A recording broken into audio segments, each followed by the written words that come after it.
تو اللہ صرف اسی عمل کو قبول کرتا ہے جو محض اس کی رضا کے لیے کیا جائے۔ وہ ایک زمانہ تھا، ایک درخت کو لوگ پوجنے لگے، تو وہاں ایک صوفی تھا، عبادت گزار تھا، شب زندہ دار تھا۔ اسے پتا چلا کہ لوگ درخت کو پوج رہے ہیں، تو اس کے دل میں بڑی غیرت جاگی، توحید کی غیرت ہوتی ہے، وہ جاگی اور وہ کھڑا ہوا، اس درخت کو کاٹ دوں گا جس کو لوگ اللہ کا شریک سمجھ رہے ہیں اور پوج رہے ہیں۔ ہاتھ میں کلہاڑا پکڑا اور اس درخت کو کاٹنے کے لیے نکلا۔ راستے کے اندر شیطان کھڑا تھا، اس نے کہا میں تو نہیں جانے دوں گا، اور شیطان نے راستہ روکا، اس نے پٹک کے شیطان کو زمین پہ مارا اور اس کی چھاتی پہ بیٹھ گیا۔ شیطان بہت مکار ہے اور وہ ہر ایک کو ایک طریقے سے نہیں لوٹتا، اس کے بڑے مکر و فریب اور دجل و تلبیسات ہیں۔ اس نے دوسرا طریقہ اختیار کیا، اس نے کہا جناب آپ عبادت گزار ہیں، تہجد گزار ہیں، شب زندہ دار ہیں، آپ درخت کو کاٹیں گے، لوگ آپ کے مخالف ہو جائیں گے، پھر آپ کو ان کے مقابل کھڑا ہونا پڑے گا، اور سویرے شام لڑائی ہی لڑائی، آپ کی عبادتوں کے وقت میں خلل آئے گا۔ تو آپ نے ان کی قبر میں تھوڑا جانا ہے، آپ کی قبر اپنی ہے، ان کی قبر اپنی ہے، آپ چھوڑیے ان کو۔ اور ساتھ ہی کہا کہ جب آپ مصلی اٹھایا کریں گے تو نیچے سے ایک درہم مل جایا کرے گا آپ کو، تو آپ اس سے اپنے کھانے پینے کا انتظام کر لیا کریں گے، اور یہ آپ فارغ البال بھی ہو جائیں گے۔ اس طرح باتوں میں لگایا اور وہ زاہد صاحب واپس آ گئے، نماز پڑھی، مصلی اٹھایا، درہم ملا، بڑے خوش ہوئے اور دلیلیں تراشنے لگے۔ واقعی مجھے کیا لگی، تمہیں غیر سے کیا، تم اپنی نبیڑو، تم اپنی قبر میں جانا ہے، جائیں وہ بھاڑ میں، مجھے کیا لگے، مجھے ان کے بارے میں کیا پوچھا جانا ہے۔ نمازیں پڑھتا ہے، ہر نماز کے بعد مصلی اٹھاتا ہے تو ایک درہم ملتا ہے۔ کافی دن گزر گیا، دل بھی آہستہ آہستہ مردہ ہو گیا۔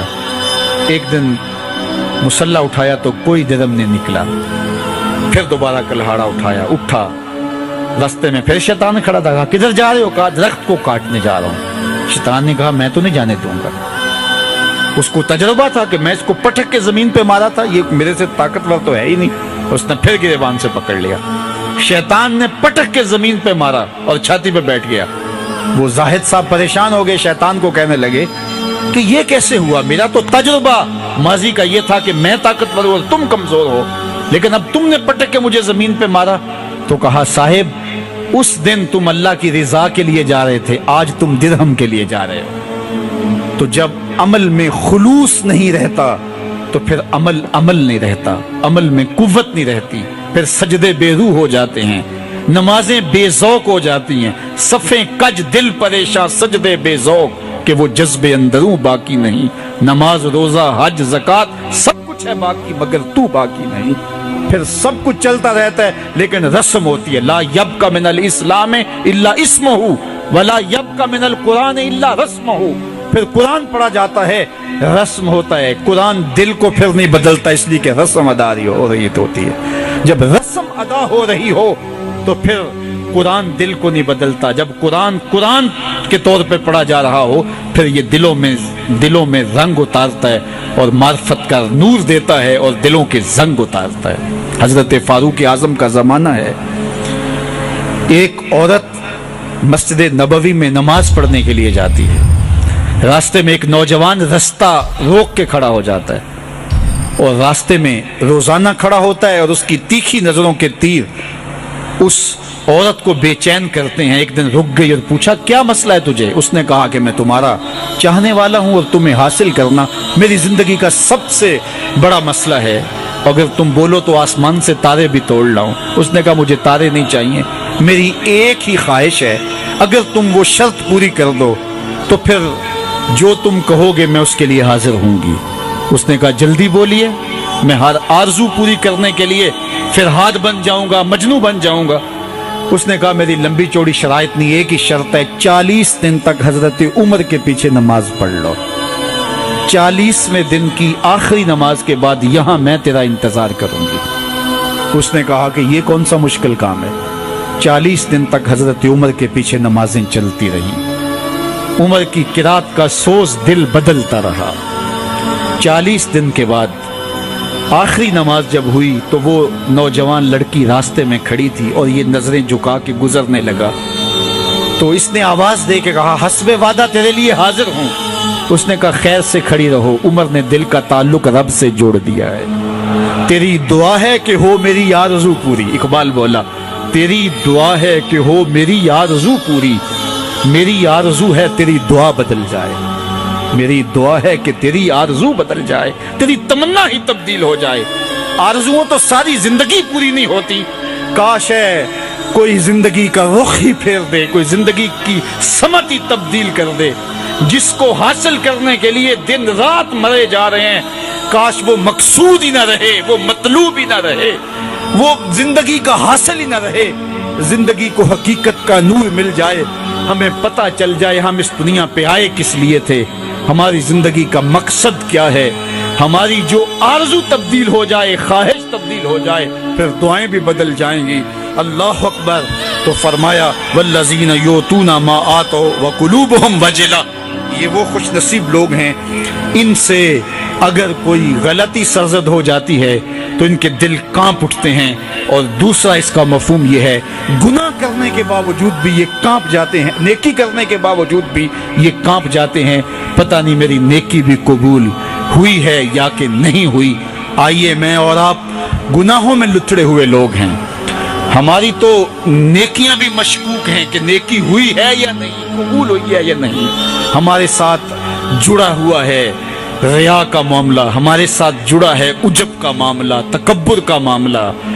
اللہ اکبر. اللہ کی بے نیازی سے ڈر الگ تو صاحب, اور دوسری جانب گناہوں پہ گناہ ہماری زندگی کا معمول بنا ہوا ہے.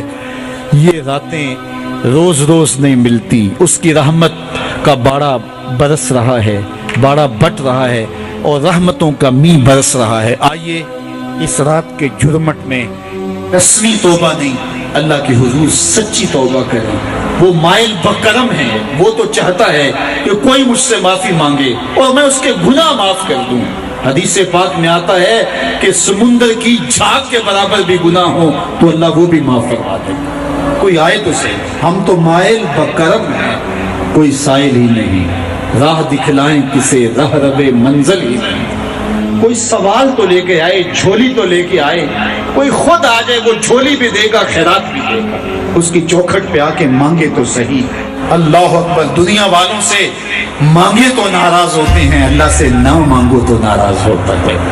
اللہ اکبر. دنیا والوں سے مانگنا ہو تو وقت دیکھنا پڑتا ہے.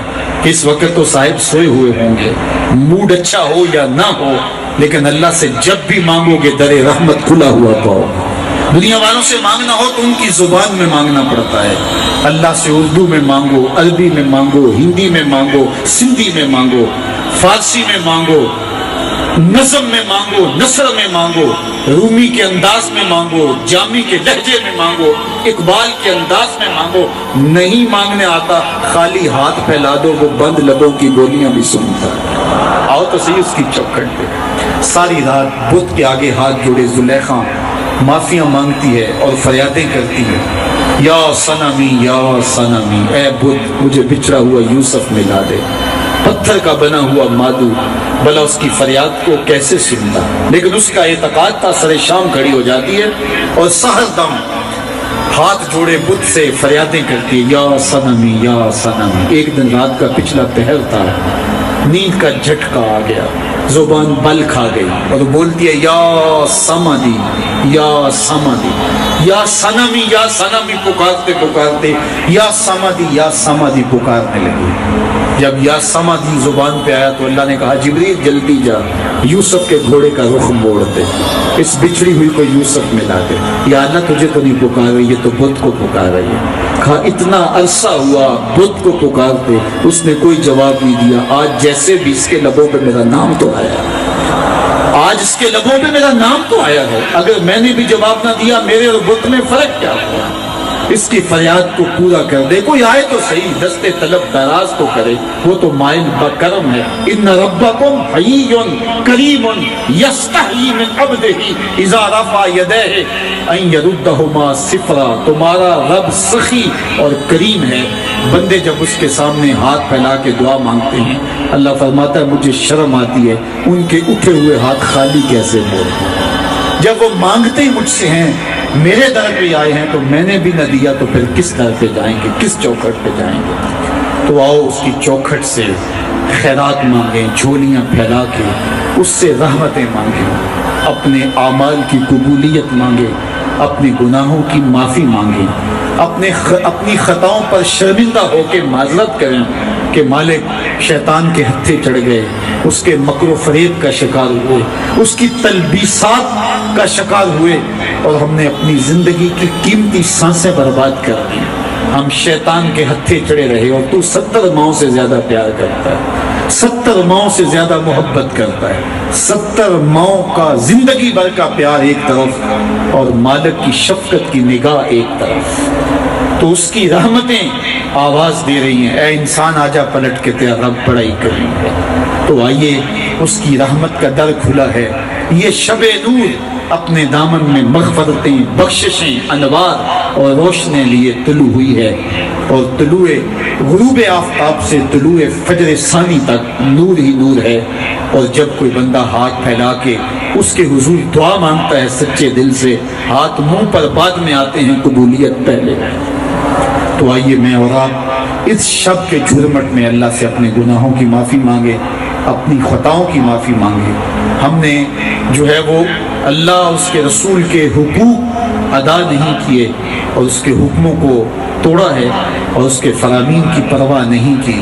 تو آج اس سے اپنے گناہوں کی معافی مانگ لیں, اور گناہوں سے درگزر کرنے کی التجا کریں اس کی چوکھٹ پہ. تو وہ کریم ہے, وہ ہم سب کو معاف کر دے گا, اس سے کوئی بھار نہیں ہمیں معاف کرنے سے, وہ معاف کر کے خوش ہوتا ہے. ما یفعل اللہ بعذابکم, فرمایا وہ تمہیں عذاب دے کے کیا کرے گا اگر تم شکر کرو گے, اس کے حضور آؤ گے, اس کی دہلیز پہ جھولیاں اور دامن پھیلاؤ گے, تو وہ تمہارے پھیلے ہوئے دامنوں کو کبھی رد نہیں کرے گا. تو سحر کا وقت قریب آ رہا ہے, اور میں اور آپ اللہ کے حضور دعائیں لے کے, التجائیں لے کے, تمنائیں لے کے حاضر ہیں. تا حد نظر لوگوں کا یہ ہجوم اور یہ محبتوں کا عالم, اور اتنے لوگوں کی دعاؤں میں کسی ایک کی دعا بھی قبول ہو گئی تو ہو سکتا ہے اس کے صدقے باقیوں کو بھی دعا قبول ہو جائے. میرے والد گرامی فرمایا کرتے تھے کہ ایک فقیر تھا, تو اس کا مزاج یہ تھا کہ جو بھی اس کے ڈیرے پہ آتا اس کو کھلاتا اور اس کی خدمت کرتا, اور یہ فقیر کا مزاج ہوتا ہے. بابا بلے شاہ نے کہا تھا نا, اٹ کھڑکے دکڑ بجے تتا ہوئے چلا, آن فقیر کھا کھا جاون راضی ہوئے دلہ. تو یہ فقیر کا مزاج ہوتا ہے کہ لوگ اس کی چوکھٹ میں آئیں اور وہ لوگوں کو جو ہے وہ کھلائے, ان کی ضروریات کو پورا کرے. تو وہ درویش تھے, اور جو بھی ان کے پاس آتا اس کی خدمت کرتے.